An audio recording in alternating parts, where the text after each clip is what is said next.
Using an elliptical is a great way for seniors with arthritis to exercise. It's easy on your joints, works your whole body, and it's great for your heart and blood pressure.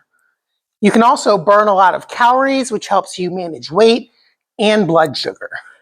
But there are 4 common mistakes when using an elliptical that can sabotage your progress. I'll show you what they are and what to do instead. Make sure you watch till the end because the last one is the one that will hurt your results the most. So let's get started. Mistake number 1 is not using enough resistance or going too fast. Many people will use minimal to no resistance on the elliptical trainer and go like they're running really fast. This, by the way, is the Ancheer home elliptical. It has 8 magnetic resistance levels. It's on number 8 right now, which is the hardest, but I'm going to turn it down to 1, and you can see now the difference. Now you're moving very fast, so it feels like you're getting a lot done, but this machine almost pedals itself. You really don't have to do a lot with it.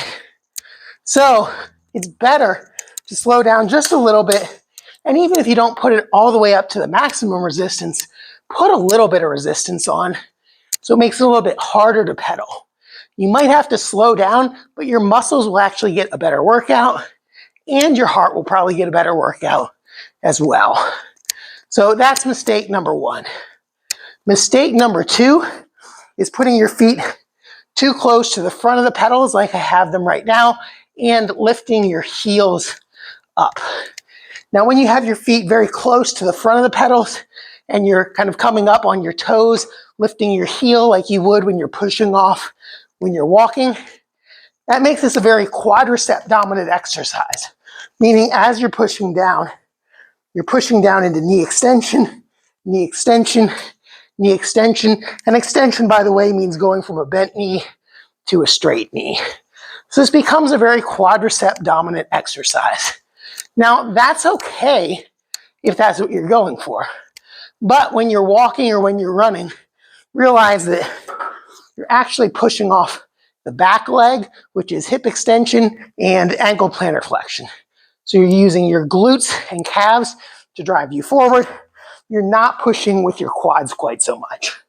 So to make it a little bit more like that, you can keep your heel down. Now you're pulling from hip flexion to hip extension and using both your hamstrings and your glutes to do that. So as you're keeping the heel down and almost pulling with the heel, you're using a combination of hamstrings and glutes to pull the leg and the pedal backwards. This works a little easier with a little bit more resistance. So kind of pulling like that. Now you don't have to lift your toes, move back a little bit. And as you pull back like that, that activates the back 2 muscles, the hamstrings and the glutes. Now, this is also not entirely like walking, and I'll tell you why again.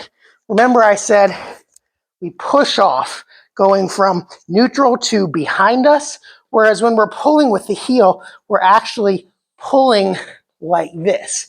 When you're walking, you don't really want to pull yourself forward with the front foot as much as you want to push off the back foot. So the way that we can do that, and this is kind of a mindset block for some people, is that it seems like this would be more related to walking and running because we're going in the same forward moving direction. But as far as the muscle action works on the downstroke. And your foot is in front of you when you downstroke on the elliptical. The power push when walking, though, is actually behind you. So you're pushing backwards to propel yourself forwards, whereas on the elliptical, you're pushing down. So you can actually go backwards on the elliptical. And this actually is a little bit more glute-centric because as you're pushing backwards, your knee is bent. That takes the hamstrings out of it, and so it isolates the glutes a little bit more, pulling into hip extension like that, versus if you're going forwards and pulling with both the hamstrings and the glutes, your knee is straight, and so that uses both hamstrings and glutes like this. Going backwards still uses both hamstrings and glutes, but it's glutes more than hamstrings going backwards. Now, is going backwards the only way to use the elliptical? No, I would actually recommend that you do both.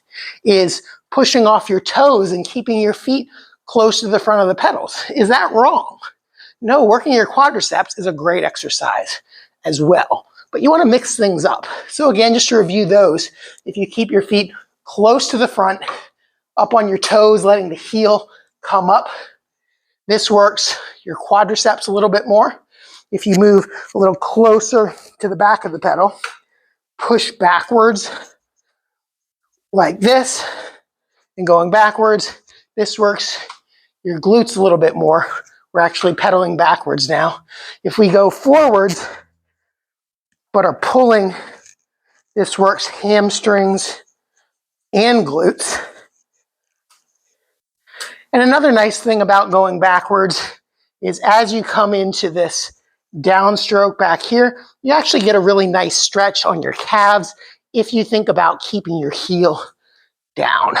Now, before we get to the last tip, I want to tell you just a little bit more about this Ancheer elliptical because they did send this to me for free for making this video. It has a heart rate or pulse monitor where you hold on to the handles right here and the display will actually pick up your pulse. It can also track your time, speed, distance, odometer, and calories burned. It comes with the base fully assembled. All you have to do is attach the foot rails, pedals, arm rails, and display. Additionally, it has wheels on the front to move it if you need to move it around for storage. And as you can tell, it operates rather quietly. So now on to the last tip. What's the worst mistake you could make when using an elliptical? Well, it's not using it, or at least not using it often enough. Ideally, you should get 150 total minutes per week of aerobic exercise. Now, that doesn't all have to be on the elliptical, but if you're not using the elliptical and you're not doing something else in its place, you're probably not going to see the results that you want. Now, the elliptical is a good option for people who, say, can't walk for 30 minutes. It's also good in the summer months when it's too hot outside, or the winter months when it's too cold or too icy to go outside and walk. You can go to the gym and use one there, or if you'd rather not have to drive 15 minutes to and from the gym, plus your 30 minutes at the gym, a home elliptical is a great option. If you'd like to check out this Ancheer home elliptical, I'll put a link down in the description below. And if you did find this video helpful, make sure to give it a like and subscribe to the channel so you get notified of my future tips. Thanks for watching, and I'll see you in the next one.